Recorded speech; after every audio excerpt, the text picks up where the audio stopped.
Привет, с вами Мистер Ганс, это канал Мистер Ганс Онлайн. Нас стало больше, меня это не может не радовать. И сегодня у нас будет обзор обновления, которое вышло непосредственно сегодня, 24.08. Расскажу не в таких больших обширных пределах, как там, допустим, разработчики пишут, там исправили баги, там исправили визуальные эффекты некоторые. Есть даже такой момент, что не знаю, или у меня глаза коротят, или что, вроде как улучшили графику в плане, допустим, того же моего Анубиса, то есть я как бы его везде использую, и у меня просто, не знаю, такое чувство, что у него раньше крылья были не серые, и он был не такой темный, и у меня то же самое как бы с дракой, кажется, что он немножечко темнее стал. Не знаю, это у меня глюк глаз или что, но просто такое чувство.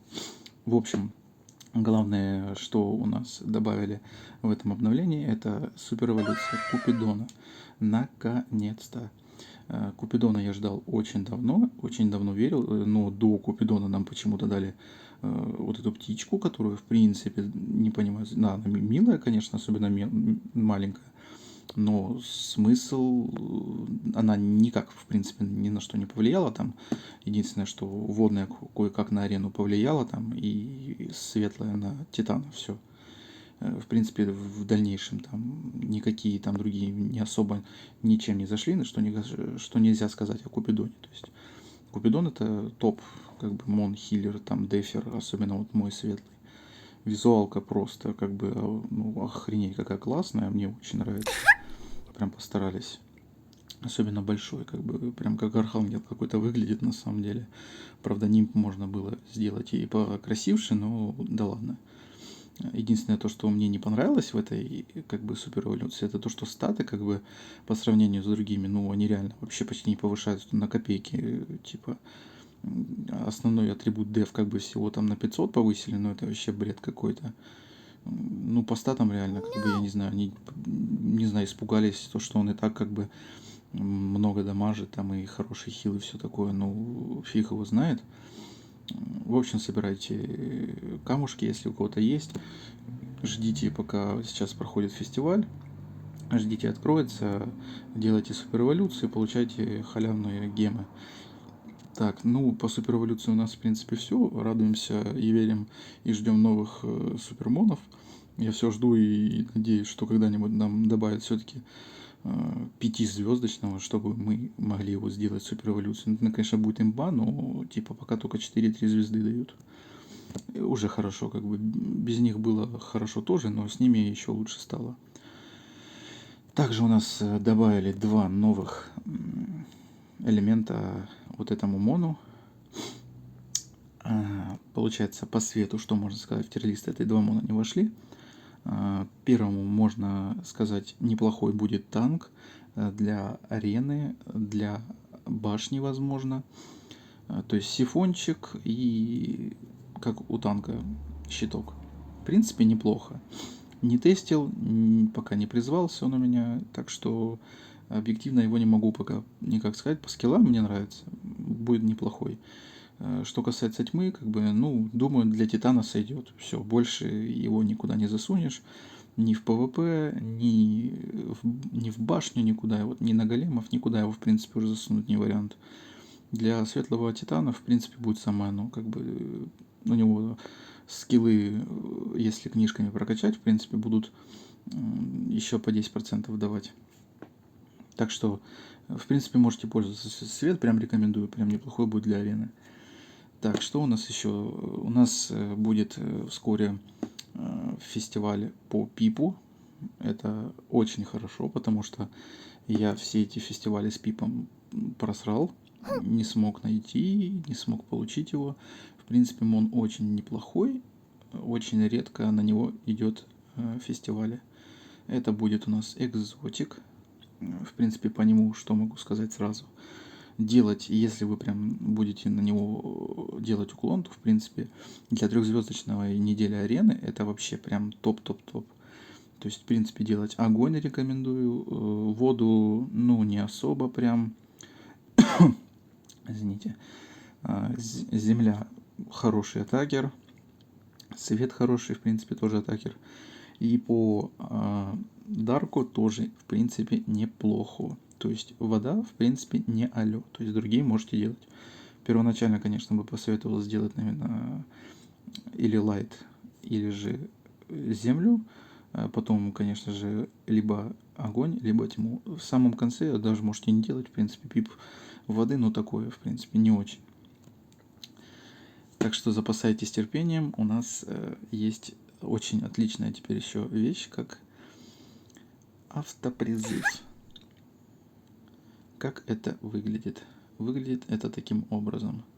У нас есть вот такая кнопочка, и мы можем поставить тех, так сказать, тот грейд мона, который мы хотим, чтобы он нам получал, призывал. Фишка в чем? Вы ставите, допустим, и ставите на автобатл.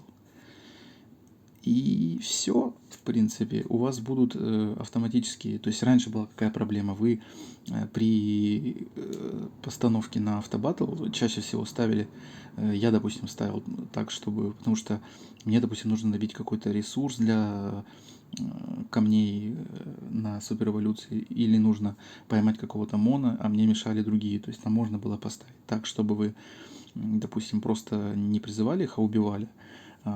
Все равно, когда этот мон вылетал, вам нужно было останавливаться и нажимать его призвать. Теперь этого делать не нужно с помощью этой штуки. Допустим, рарки вам не нужны, не ставите. SR-рарки не нужны, не ставите. Там, допустим, ставите легендарки только, и все. Прикол в чем? Вы ставите, допустим, галочки, нажимаете автобатл, и он у вас не будет останавливаться. То есть, когда этот мон будет появится в вашем батле, он будет автоматически пойман и отправлен сразу к вам в инвентарь. Это огромный плюс, прям очень хорошая вещь. Единственный есть косяк, который, я не знаю, как разработчики вообще такое придумали, зачем, непонятно для чего, может быть для того, чтобы просто, не знаю, в экран чаще смотрели. Вот как раз будет у нас фестиваль экзотиков, и проблема в чем? Экзотики не будет работать на них эта вещь. То есть автоматически они не будут к вам в инвентарь лететь. Автобатл будет останавливаться, вы будете вручную его ловить и дальше продолжать. Нажимать также автобатл и продолжать. Зачем это сделано, я не знаю. Это бы очень много сократило бы времени и силы, и внимания к игре и все остальное. Потому что когда идет фестиваль экзотиков, все просто сидят и фармят, и фармят, и фармят. Непонятно, ну, в принципе, ладно. Как сделали, так сделали. Какие еще изменения у нас есть? Да, есть такой небольшой, так сказать, не знаю, нововведение или нет. Теперь при том, когда маленькие левелы кончают академию в кланах, они могут автоматически попроситься перейти в основной клан. То есть раньше вы просто вылетали из клана, потом опять кидали заявку, ждали там и все остальное. Теперь можно сразу при окончании зайти в клан. Что еще добавили? Добавили у нас reset в temp stretch.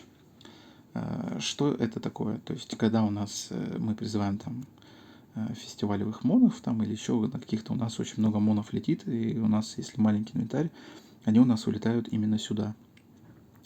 То есть здесь будет огромная такая полоска с вашими монами, и чтобы каждого не забирать, не удалять там в инвентаре, просто нажимаете на них, reset, и все, и удаляете. Это работает с 1 до 4 звезд.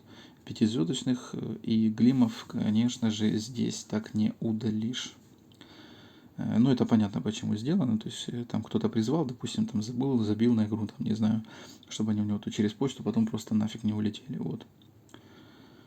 Так, ну, в принципе, касаемо донатных магазинов, я думаю, я не буду объяснять. Тут, в принципе, у нас есть, постоянно нам добавляют какие-то новые сюда карты, моны, пакеты, и они сейчас вот подобавлялись новые. Вы сами все видите, как бы единственное, что как бы будет меняться только моно у нас, в дальнейшем будет там еще Вилдфанк у нас, будет вроде Ханя, и все, в принципе, на этом. То есть здесь ничего такого нет. Говорили, что поисправляли еще проблемы с эмблемой клана, там у кого не отображалось, но это я не знаю, там еще тоже не проверял как-то. Ну, с кланами, я думаю, не всем особо интересно. Здесь что-то поменяли в плане того, что эмблема заходила на то ли на имя, то ли на клановое, то ли на ваше имя. Не знаю, не смотрел, без разницы. Это не так сильно влияет. Единственное, что хорошо, я же говорю, добавили нам суперэволюцию Купидона, добавили нам автоприручение, и, в принципе, на этом плюсы обновления кончаются. То есть жалко, конечно, что нам все никак не добавят новое подземелье, которое уже, в принципе, как бы уже немало времени ждем. Dimension Golem Dungeon, в принципе, очень интересно, что же там придумают, но я думаю, это будет прям в глобальном обновлении, как когда они добавили нам Dimension Dungeon просто. Ну, в принципе, на этом обновление, как бы можно считать, там какие-то мелкие детали, там я этого все не учитывал, там это просто по главному мы прошлись, и как бы на этом все, я думаю. Ну все, увидимся в следующем видео. Всем пока. Да-да-да, точно. Не забудь подписаться. И Миха. Миха, точно. Скажи всем пока.